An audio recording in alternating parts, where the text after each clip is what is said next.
শীত কখন আসবে আর কখন এই পিঠাটা খাবো সেটার জন্য পুরো একটা বছর ওয়েট করতে হয়।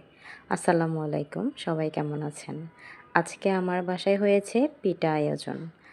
আমি যতটুকু না এক্সাইটেড, আমার মেয়ে তার চাইতেও দ্বিগুণ এক্সাইটেড। দেখেন কি মনোযোগ সহকারে সে দেখছে তার নানু কিভাবে এই শীত পিঠাটা বানাচ্ছে। সে যখনই শুনেছে এই পিঠাটা বানানো হবে, তখন থেকে সে আম্মুকে বলছে পুরো রেসিপিটা, মানে একদম বানানো থেকে শুরু করে, মানে মাখা থেকে শুরু করে কিভাবে বানাচ্ছে সেটা সে সব কিছুই দেখবে। কিন্তু যেহেতু আম্মু এগুলো রাতে ঠিক করছিল, ও আমাদের সাথেই বসেছিল। এখন পরদিন সকালে তাকে ডাকবে না বলে সে অনেক বায়না, মানে সে ঘুমাবে না, অনেক কাহিনী, এগুলো বলে আসলে শেষ করা যাবে না। তারপর সকালে উঠেই দেখি আমার মেয়ে আমার আগেই উঠে বসে আছে পিঠা বানানো দেখার জন্য। আম্মু এখানে বানাচ্ছিল আর সে সব কিছুই দেখছিল। আসলে বাচ্চাদের কৌতূহলটা মনে হয় একটু বেশিই হয়।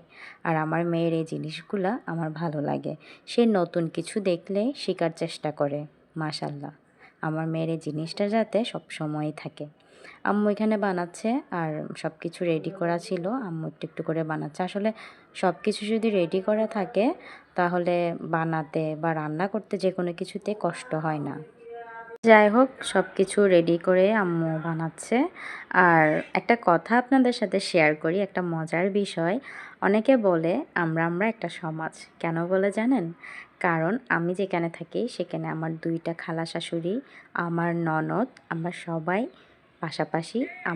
আমি আমার খালা শাশুড়ি এক বিল্ডিংয়ে, সামনের বিল্ডিংয়ে আমার ননদ আর আমার আরেকটা খালা শাশুড়ি। তো আমরা একটা সমাজ না, বলেন তো? তো যেহেতু বানিয়েছি, সবাইকে না দিয়ে কি খাওয়া যায়? সবার জন্য অল্প অল্প করে নিয়েছি, যেহেতু অল্পই বানিয়েছিলাম। তারপর আমি খেতে বসেছি। যাই হোক, আমার ভিডিও ভালো লাগলে সবাই একটু শেয়ার করে দিবেন। সবাই ভালো থাকবেন। আসসালামু আলাইকুম।